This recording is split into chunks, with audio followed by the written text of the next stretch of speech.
সবাই চিল্লা লাগবে। স্থানীয় এখানকার? আমার বাড়ির তো।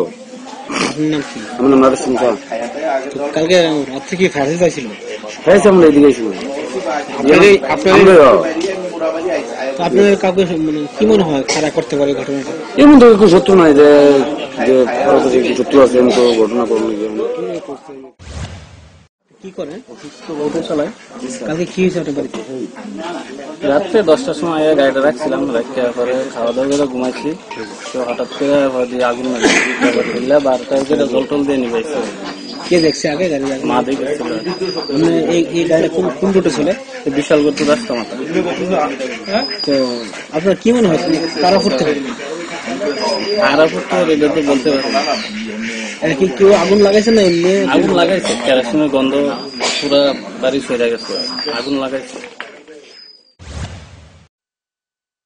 রাজ্যের প্রতিভাবান জিমন্যাস্টদের মধ্যে একজন হলো অজয় কুমার দে। 2011 সালে প্রশিক্ষণের সময় দুর্ঘটনায় সে গুরুতরভাবে আহত হয়।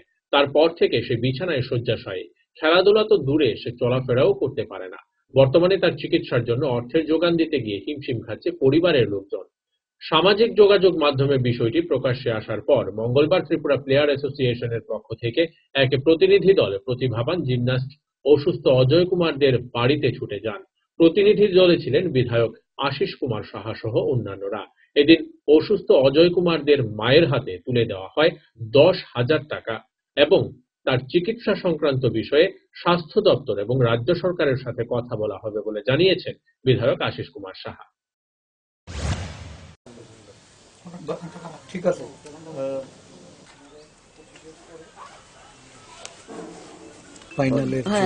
ওই দিল্লিতে পুনে। এটা আমাদের অ্যাসোসিয়েশনের তরফ থেকে আমরা এক সময় তো একটা বুয়েটিয়া হুইলচেয়ার আমরা এমএলএ আশিস সাহা সভাপতি। বিষয় হলো যে অজয় কুমার দে আমাদের রাজ্যের একজন কৃতি খেলোয়াড় এবং উনি 2011 সালে প্রশিক্ষণের সময় আহত হয়েছিলেন।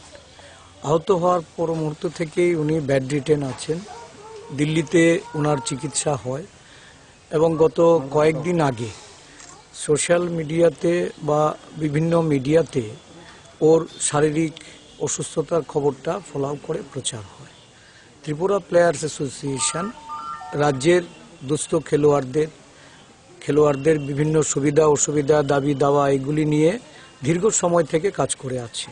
1986 সালে এই অ্যাসোসিয়েশনের জন্ম এবং 1989 সালে আমি এই অ্যাসোসিয়েশনের সভাপতি ছিলাম। তো আমাদের কর্মকর্তারা এই বিষয়টি নিয়ে আলোচনা করে। সংবাদ শেষ করার আগে আবারও এক ঝলকে দেখে নিচ্ছি এখনকার হেডলাইন।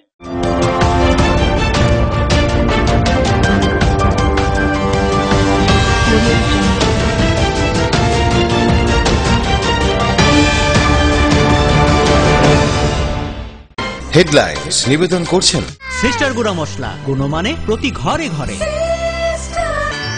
পাতা উল্টালেই সোনার খনি, Parul Prakashani, Banchhaya offset printing press.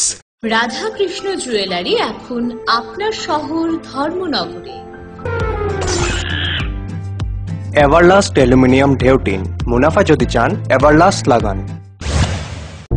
Khowai জেলার 2 মহকুমার খাদ্য দপ্তর ও ক্রীড়া দপ্তরের আধিকারিকদের নিয়ে বৈঠক করলেন খাদ্যমন্ত্রী মনোজ কান্তি দেব।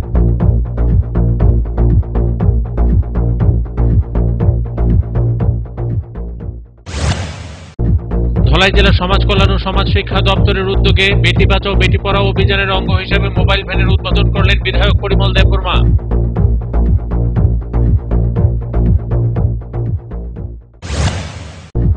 ফেন্সিডিল সহ রিন্টু দাস নামের এক কুখ্যাত নেশা কারবারিকে আটক করল ধর্মনগর থানার পুলিশ।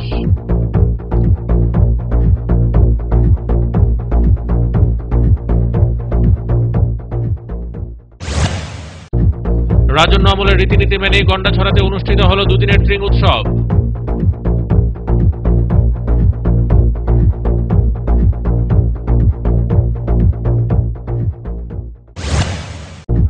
নাশকতার আগুনে পুড়ে ছাই হলো একটি যাত্রীবাহী অটো। ঘটনা বিশালগড়ের পশ্চিম ঢিলাতলি এলাকায়।